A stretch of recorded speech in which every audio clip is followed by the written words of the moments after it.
بسم اللہ الرحمن الرحیم۔ محترم ناظرین، السلام علیکم ورحمۃ اللہ وبرکاتہ۔ امیر الہند صدر المدرسین دارالعلوم دیوبند حضرت مولانا سید ارشد مدنی صاحب دامت برکاتہم العالیہ کی دیگر علماء کرام کے ہمراہ امام ترمذی رحمۃ اللہ علیہ کے مزار پر حاضری۔ تفصیلات کے مطابق گزشتہ روز دوپہر کے وقت ازبکستان کے دارالحکومت تاشقند میں منعقدہ بین الاقوامی کانفرنس میں شریک ہونے والے دنیا بھر کے معزز علماء کے ہمراہ حضرت مولانا سید ارشد مدنی صاحب دامت برکاتہم نے امام ترمذی رحمۃ اللہ علیہ کے مزار کے احاطے کا دورہ کیا اور امام ترمذی رحمۃ اللہ علیہ سمیت دیگر علماء اسلام کی قبروں پر حاضری دی ہے اور آخر میں ایصال ثواب کے لیے دعا بھی کی گئی ہے۔ اس کے بعد مفتی حضرت نور الدین خالق، مولانا سید ارشد مدنی اور دیگر غیر ملکی علماء اکرام نے علاقہ کے ائمہ اکرام، خطباء اور دینی مدارس کے طلباء سے ملاقاتیں بھی کی ہیں۔ جمعیت علماء اسلام کے سربراہ مولانا فضل الرحمان صاحب نے کہا ہے کہ مجوزہ آئینی ترامیم کے حوالے سے حکومت کا پہلا مسودہ مسترد کیا اور آج بھی اس مسودہ کو مسترد کرتے ہیں۔ اس معاملے پر 3 ہفتوں سے بحث اور مشاورت کا عمل جاری ہے۔ ہمارے اراکین پر دباؤ ڈالا جا رہا ہے اور انہیں خریدنے کی بھی کوشش کی جا رہی ہے۔ تحریک انصاف کی قیادت کے ہمراہ مشترکہ پریس کانفرنس میں مولانا فضل الرحمان صاحب نے کہا کہ افہام و تفہیم کے ساتھ آگے بڑھنا ہے تو ہم نے خوش آمدید کہا ہے۔ 2 دن قبل بلاول بھٹو کے ساتھ بیٹھ کر اس پر طویل بحث کی، پھر گزشتہ روز 4 گھنٹوں تک نواز شریف سے بھی اس پر طویل بات ہوئی ہے۔ جن چیزوں پر اتفاق ہوا اس کا اعلان کر چکے ہیں، جبکہ باقی متنازع چیزوں پر بات چیت جاری ہے۔ قائد جمعیت مولانا فضل الرحمان صاحب نے کہا کہ تحریک انصاف اپوزیشن کی ایک بڑی جماعت ہے جس کو نظر انداز نہیں کیا جا سکتا۔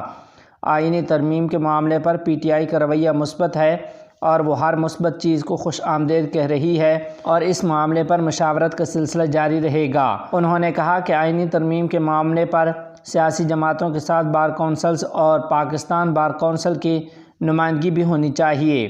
ہمیں کچھ ایسی اطلاعات ملی کہ حکومت ہمارے مفاہمت کے رویے کو سنجیدہ نہیں لے رہی، ہمارے اراکین کو ہراساں اور اغوا کیا جا رہا ہے۔ مولانا فضل الرحمان صاحب نے کہا کہ جمعیت علماء اسلام کے ایک رکن سینیٹر حاجی عبدالشکور کو اغوا کیا گیا ہے، جن کے بچے ابھی میرے گھر میں موجود ہیں، جبکہ ہمارے دوسرے رہنماؤں کو دھمکیاں دی گئیں اور تیسرے کو بھاری معاوضے کی پیشکش کی گئی ہے۔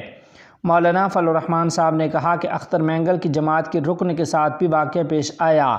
اگر حکومت نے اوچھے ہتھ کنڈے استعمال کرنے کا سلسلہ ترک نہ کیا تو پھر ہم مذاکرات سے پیچھے ہٹ جائیں گے۔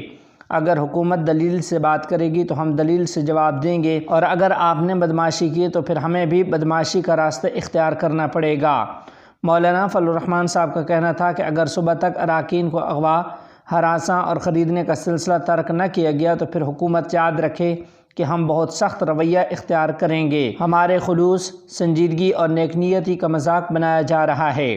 مولانا فضل الرحمان نے کہا کہ ہم نے آرٹیکل 63A کے تحت اپنے اراکین کو نوٹس جاری کر دیے ہیں، جس میں انہیں پابند کیا گیا ہے کہ وہ پارٹی پالیسی پر عمل کریں۔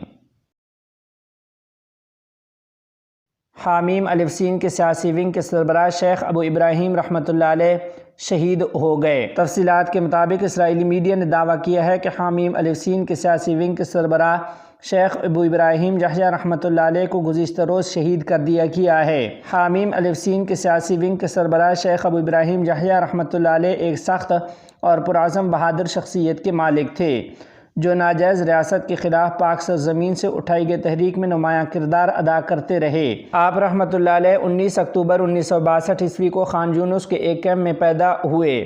شیخ ابو ابراہیم رحمۃ اللہ علیہ نے ابتدائی تعلیم خان یونس کے اسکول میں ہی حاصل کی اور پھر مظلوموں کی مظلوم سرزمین پر واقع اسلامک یونیورسٹی سے عربی میں ڈگری حاصل کی۔ آپ رحمۃ اللہ علیہ نے 5 سال تک یونیورسٹی کے اسٹوڈنٹ کونسل میں خدمات انجام دیں اور پھر کونسل کے چیئرمین اور وائس چیئرمین بھی رہے۔ آپ رحمۃ اللہ علیہ کی شادی میں تاخیر کی بڑی وجہ ان کی مسلح جدوجہد اور طویل گرفتاری رہی، اور پھر 2011 میں رذیل فوجیوں کی رہائی ڈیل کے تحت ناجائز ریاست کی جیل سے رہائی پانے کے بعد مظلوم سرزمین کی ایک مسجد میں آپ رحمۃ اللہ علیہ کے نکاح کی تقریب منعقد ہوئی اور آپ کا شمار حامیم الف سین کے مزاحمتی تنظیم کے سرکردہ رہنماؤں میں ہونے لگا۔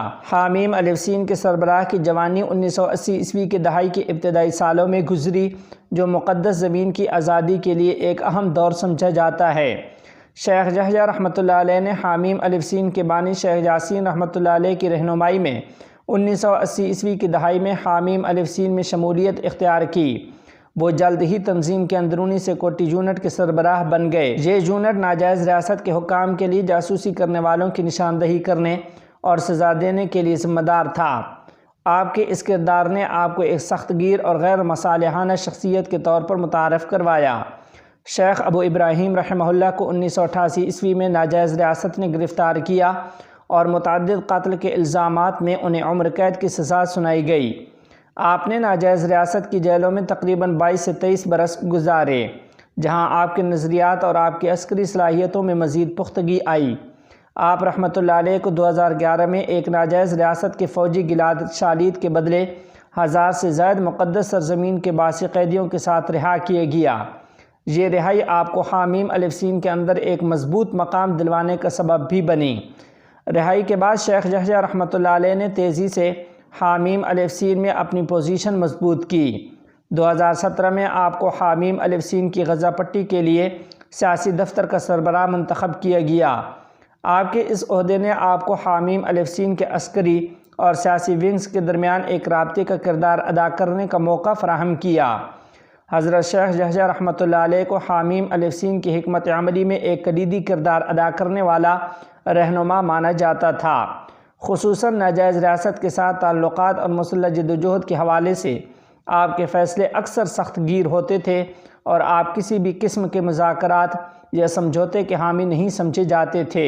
7 اکتوبر 2023 میں ناجائز ریاست کے خلاف حملوں کے بعد یحییٰ رحمۃ اللہ علیہ زیر زمین چلے گئے تھے اور آپ رحمۃ اللہ علیہ کی تلاش ناجائز ریاست کے لیے ایک اولین ترجیح بن گئی تھی۔ ناجائز ریاست کی ناجائز پیداوار یعنی نام نہاد فوج نے متعدد بار غازہ میں شیخ یحییٰ رحمۃ اللہ علیہ کو تلاش کرنے کی کوشش کی، لیکن وہ مسلسل ناجائز ریاست کی جاسوسی اور حملوں سے بچنے میں کامیاب رہے تھے۔ شیخ ابو ابراہیم رحمۃ اللہ علیہ کی قیادت میں حامیم الف سین نے نہ صرف اپنی عسکری صلاحیتوں میں اضافہ کیا بلکہ مقدس سرزمین کی باسی عوام کے درمیان اپنی مقبولیت کو بھی برقرار رکھا۔ آپ کی حکمت عملی نے حامیم الف سین کو تنقید کے باوجود بین الاقوامی سطح پر ایک طاقتور مزاحمتی تحریک کے طور پر قائم رکھا۔ شیخ ابراہیم یحییٰ رحمۃ اللہ علیہ کو ایک کرشماتی اور سخت گیر رہنما کے طور پر دیکھا جاتا تھا جو اپنے مقاصد کے حصول کے لیے کسی بھی حد تک جانے سے دریغ نہیں کرتے تھے۔ آپ کی قیادت نے حامیم الف سین کو ایک مضبوط عسکری اور سیاسی قوت میں تبدیل کر دیا جو نہ صرف ناجائز ریاست بلکہ بین الاقوامی کمیونٹی کے لیے بھی ایک چیلنج بنی ہوئی ہے۔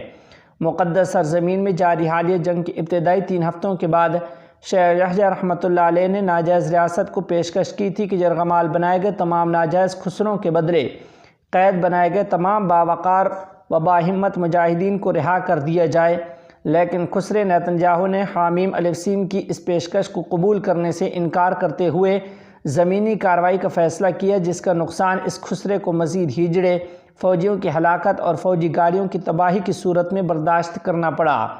مقدس سرزمین کے مشہور صحافی رضوان الاخرس نے انہیں عظیم مرتبہ پانے پہ خراج تحسین پیش کرتے ہوئے لکھا کہ شیخ یحییٰ رحمۃ اللہ علیہ کا دنیا سے اس طرح جانا انتہائی متاثر کن ہے کیونکہ وہ خسروں کی خواہش کے برعکس میدان جہاد میں لڑتے ہوئے اس دنیا سے رخصت ہوئے ہیں۔ وہ 60 سالہ شخص جس نے 7 اکتوبر کو ناجائز پیداوار کی تذلیل کی تھی، وہ ان کو ڈھونڈتے ہوئے ان سے لڑ رہے تھے کہ وہ ان خسروں کے پہنچنے سے پہلے ہی ان تک پہنچ گئے، اور اس سے پہلے کہ وہ ہمارے اس شیر کو شہید کرتے اس نے کئی خسروں کو جہنم رسید کیا ہے۔ اس نے اعزاز سے میدان میں کھڑے ہو کر لڑائیوں کی قیادت کی اور دور دراز اور الگ تھلگ راہداریوں میں خوفزدہ یا غیر حاضر نہیں رہے جیسا کہ ناجائز نطفوں کا دعویٰ تھا، بلکہ وہ خندقوں، بندوقوں اور لڑائیوں کی دھول کے درمیان اگلی صفوں میں کھڑے رہے۔ اللہ تعالیٰ قرآن مجید میں ارشاد فرماتے ہیں کہ بے شک اللہ تعالیٰ نے مومنوں سے ان کی جانیں اور ان کا مال جنت کے بدلے خرید لیا ہے، چنانچہ وہ اللہ تعالیٰ کے راستے میں جہاد کرتے ہیں اور اس میں کفار کو قتل کرتے ہیں اور خود شہید ہو جاتے ہیں۔